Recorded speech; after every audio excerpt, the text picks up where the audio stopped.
The following recording was made in Tupelo, Mississippi. May the 25th, 2024. And I have to say, I feel so good. I really do, y'all. It's because of what happened last Sunday, May the 19th, to me in Georgia. Oh, I got baptized. And I know to some people that's going to be, okay, let's turn off the video. We don't care about that. But for those of you who are Christians, and for those of you who used to be Jehovah's Witnesses and watch former witness videos, this might mean something to you. I had been baptized at 15 to become one of Jehovah's Witnesses, years ago. I left when I was 26, and of course that caused me to lose everybody that I knew. But for 23 years, I built another life and lived for myself. I tried to be a nice person, tried to be fair, that kind of thing. But I wasn't living for the Lord, really. And there's no really with that. I wasn't living for the Lord. I was doing what I wanted to do. And every once in a while, I would commit fornication when I felt like it. So as long as I was doing that, it didn't matter what the rest of my life looked like. I knew I was not a Christian for 23 years. But finally, in 2014, I said to the Lord, no more fornication of any kind with anybody. And that has been the way I have lived since. Now I've had a crush or two, but I haven't had any romantic relationships with anybody. And I thank the Lord for that. So I thought I was doing good. I don't smoke, I don't drink, I don't curse, I don't do drugs, I don't commit fornication. Sexually, God has given me control. So I thought I was okay. But then my son, my only son, somebody put spiritual fire under him. He found a preacher online who I say is a cross between Nation of Islam's Louis Farrakhan-ish and Pentecostal holiness. Now, he's not either of those religious strains, but that's what he reminds me of. So fiery, not my style, my coming out of the Kingdom Hall. I prefer preachers who are calm spoken most of the time, teaching ministers. This man teaches in his own way, but his style is just not appealing to me. More important than that, he has one thing he does believe about the Bible that I think is just flat out wrong. So for that reason, I couldn't follow my son into this minister's ministry. But this man, I am grateful to him because he does stand up to the immorality of the day without any apology, and I love him for that. And I am grateful to him because he put the fire of God under my son. My son and his girlfriend got baptized last year, and then they were my son was rebaptized lately because as a young person you might slip and backslide a little bit. So he felt he needed to do that. I'm very proud of him. It's hard to be a young person if you have certain demons that you need to fight. And just as I've had my demons, so has my son. But he is always striving to do things in God's direction. So I'm very proud of him for that. But this other minister who's kind of hard on people, the spirit of him got into my son. So he was hard on me, became a Bible bully, telling me I needed to get baptized.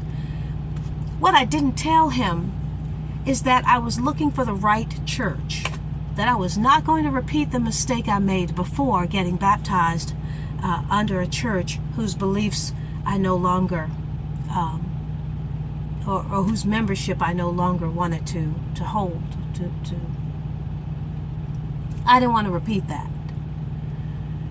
So living in Atlanta, Georgia, and trying to find a church that does not elevate Jesus, a gender above Jesus, doesn't put race above righteousness, and doesn't put women's rights over what God's word says is right is difficult to find. You might find a church that denies two of those things in Atlanta but accepts the third. And I just was not going to let a church like that baptize me. Atlanta is a big Sodom and Gomorrah / Babylon of old, I imagine. So I was also looking for a church whose leadership had the discernment I was granted to have in 2020. The discernment that told me, no, I don't need to stay away from church. I can still attend churches. This is something wrong going on in the world, telling us to stay away from churches.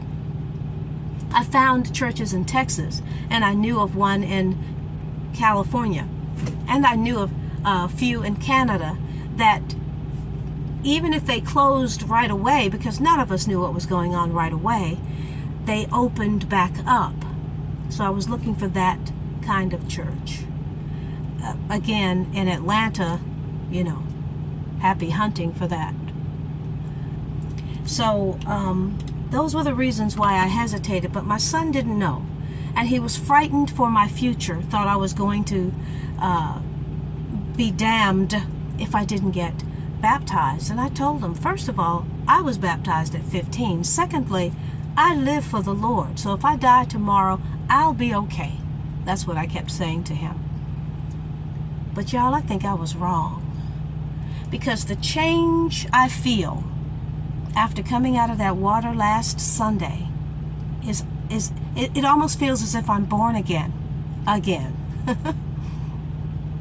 do know that I was born again in 2014. I do remember that wonderful feeling of just wanting to tell somebody, oh, this Holy Spirit is in me and is making me laugh for no reason. I'm just happy for no reason. I have to tell somebody what God has done to me. That was a remarkable feeling in 2014. I have that same feeling ×2 since baptism last Sunday. Now, let me get to the point about what happened with the baptism. I was looking for a church that baptized in the river. I wanted to do that for the reasons that I told you. But also because Jesus was baptized in a river. And so were the disciples baptized in a river. And my African American ancestors baptized in a river. There's an actress, Kimberly Elise, that I like. When I was younger, some people said I looked a little bit like her. But I don't. She's cuter than I. But I like her as an actress. She got baptized in the ocean and let people take pictures of it. And I just think that's so beautiful that she did that, because I think she really is somebody who happens to be in the secular world but loves Christ. I really think that about her. So I was impressed with that. But I only found one church in Georgia that baptized in a river, and it's River Point Community Church in Demarest, Georgia. Pastor Kevin Mangum. He and his people were so nice, you all. I drove 100 miles to get up there. And I had mixed emotions on the way up there, though. Because I didn't think, I was going to feel any different. I'm only symbolizing what my inner commitment already has been for 10 years. Just the wrong attitude. On top of that, I was annoyed. Why? Because I had rented a car for the occasion. It turned out to be the last car available at the place where I rented. They were closed in 30 minutes from the time that they finally saw me.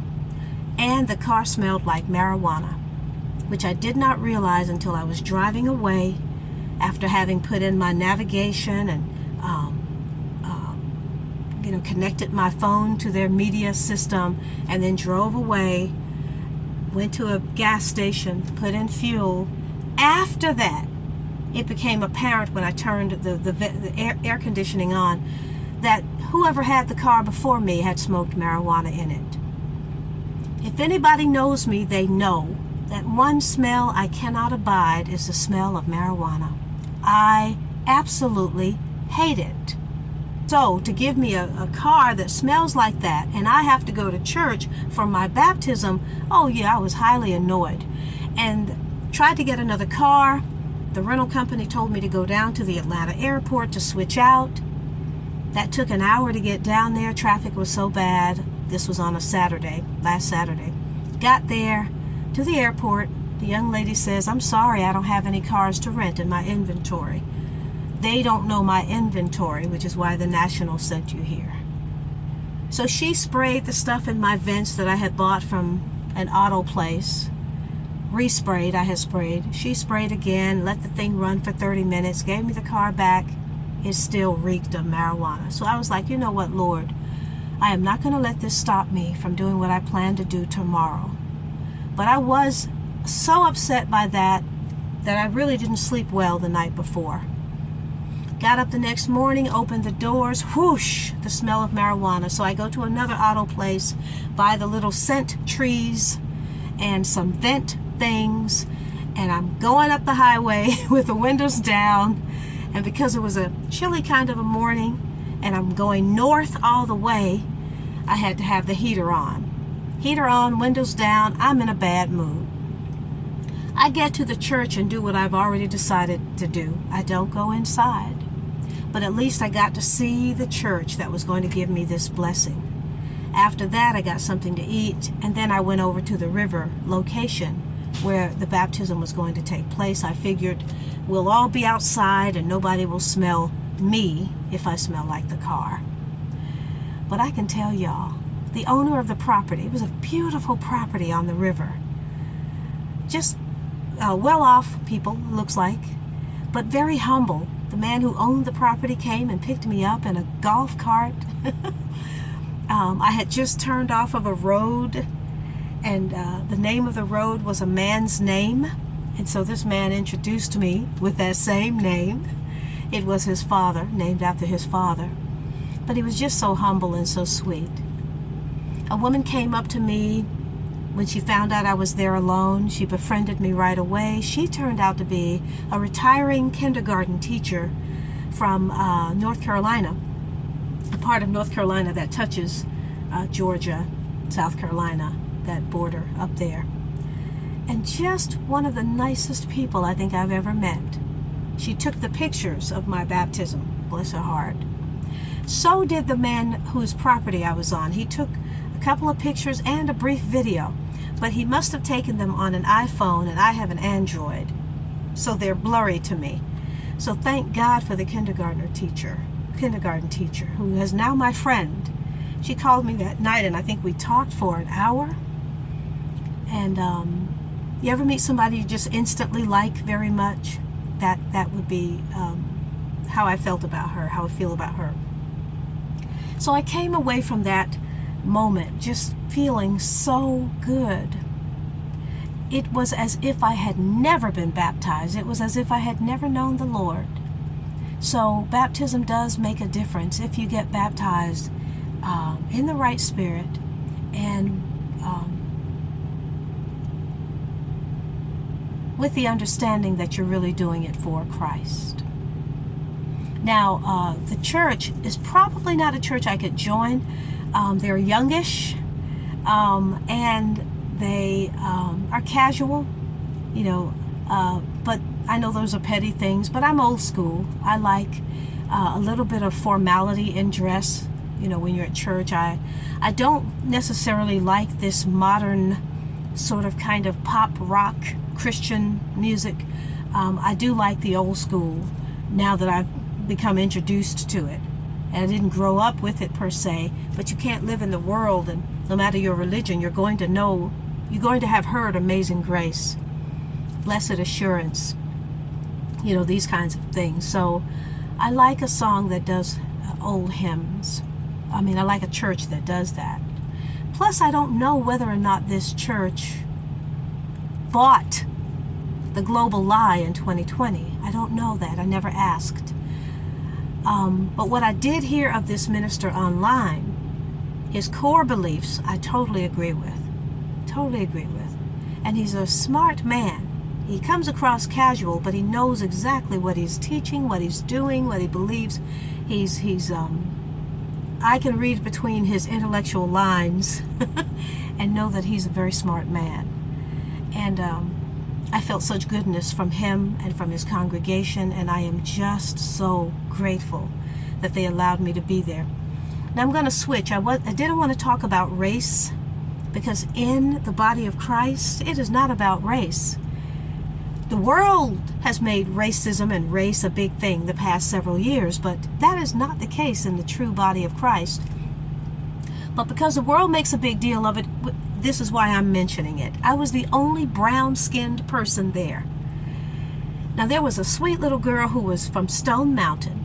She was light-skinned with beautiful golden eyes, but I couldn't tell whether she was African American or whether she was Spanish.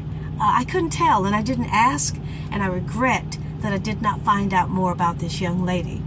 Because while coming 100 miles by myself is no big deal, I am a truck driver, she was a young person, and she made that trip from Stone Mountain up to Demarest, where we were, by her sweet little self. And after the baptism, she was just right there next to me. I really appreciate her. I wish I knew who she was. But she might have been African American, but it's hard to tell. As far as I was concerned, I was the only one there that was. I was at least the only brown person there, and people, just as I expected, just as has always been the case for me with whites in this country, they treated me beautifully. I was allowed up into as was everyone else who needed to. We were allowed up into the home of the people whose property we were on. They have a home right on the river, just beautiful, wow. And we were allowed there to change clothes. And when I came in, the man whose home it was, his mother and his wife came out. And they didn't look at me like, oh, what are you doing in our house? You know, he introduced me, and they were just so kind and almost casual, nonchalant about it, you know. But the young people today are taught that, oh, all white people are racist, or, you know, they look at us differently because no. If you think someone's looking at you differently because of your skin color, it's probably because you are looking at yourself that way. I would dare say that most white people have more important things to worry about than you and your skin color. They don't wake up thinking about it. They don't go to sleep thinking about it, unless one of your sons goes up into their nice neighborhood and robs them and kills their daughter, or tries to marry their daughter. I don't blame them for having a problem with the latter. I think that cultures are beautiful when you maintain your cultural homogeneity, if that's the right word. Now, I'm not saying that interracial marriage shouldn't take place and that there aren't beautiful interracial marriages. Obviously there are. What I'm saying is that we shouldn't get angry at a white person who hesitates when his white daughter or his white son wants to date somebody black. Yeah, they should be concerned about that. Why? Because we have a problem in the black race right now. We have a problem and we don't want to admit it. We have a problem because those that came over on the ships were not all noble tribes, and we know that. But the ignoble, the savage, the animalistic, the depraved were thrown in with the decent, the dignified, the noble. I would like to think my family comes from the latter. I don't know sometimes. But I'd like to think I am what I call a member of the black tribes. We also have the other types of tribes. They call themselves by a word that starts with N. And all of us form African America today. So when a white person gets nervous, they don't know what kind of black, which kind of black their child is involved with, or wants to bring into the family, or wants to create a grandchild with. They don't know. Is it a decent one? Is it a black one? Or is it one of those problematic ones who call themselves by the capital N word? That's a very valid concern. And until we as black Americans stop getting offended and start looking at ourselves and making repairs, we're never going to get better. I don't even have any hope for us now. I absolutely don't. Those who are black, truly black, oh, these are my people. Proud to be a part of them. But the other ones, from all socioeconomic levels, from dirt poor to filthy rich, the other ones of the capital N class, and they are of all educational classes too, by the way. If you are educated in an Ivy League school and you are a millionaire or even a billionaire and you're complaining about this country, you're not black, you're capital N. Because you are expressing the height of ingratitude. And that's not a mentality that I think belongs to black people. Black people are aware of our history. We just don't hold a grudge about it. We realize that every individual and every country has something in the past that is shameful and for which God has forgiven us if we've asked for it. And so we turn around and give that same grace and forgiveness to America. And just as we don't want everyone to accuse all of us of being trifling and animalistic, because some of us are, we shouldn't turn around and accuse all white people of being racist, because some are today, a very small number I would argue, and because some were in the past, again, a small number. Changes were made ever since the United States became a country to try to afford civil rights and other freedoms and actual freedom to Africans who were here. Who did that? White people. You didn't have any decision makers who would have effected the changes that resulted in the Bill of Rights or the amendments to the Constitution. White men did that. The Civil Rights Act of 1964, the Voting Rights Act of 1965, these horrible welfare programs designed to help folks, scholarship offers, minority set-aside loans for black business owners, for women business owners, etc. All of these are efforts to repair the damage caused by slavery. So when people say, oh, we need reparations, you already have reparations. If you're smart enough, you'll realize that and you'll take advantage of it, instead of asking for more money so that you can blow it. Nobody owes anybody any money today. Nobody was a slave owner today, and nobody today was a slave, not in the physical sense. But there are many who make themselves slaves in the symbolic sense today. And all of us are slaves if we work for a corporation. We're all slaves to the corporation, in a way. But I don't want to get off on race. I just want to say all of these white people were just so beautiful to me. And you know what?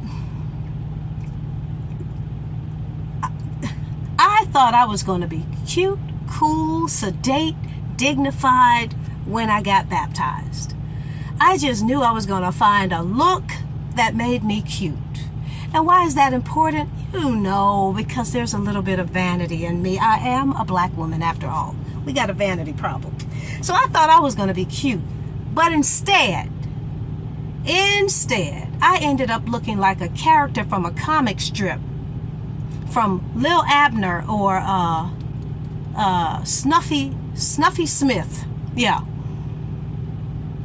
It was just ridiculous the way I looked. And while once upon a time, not very long ago, I was slimmed down to 158 pounds.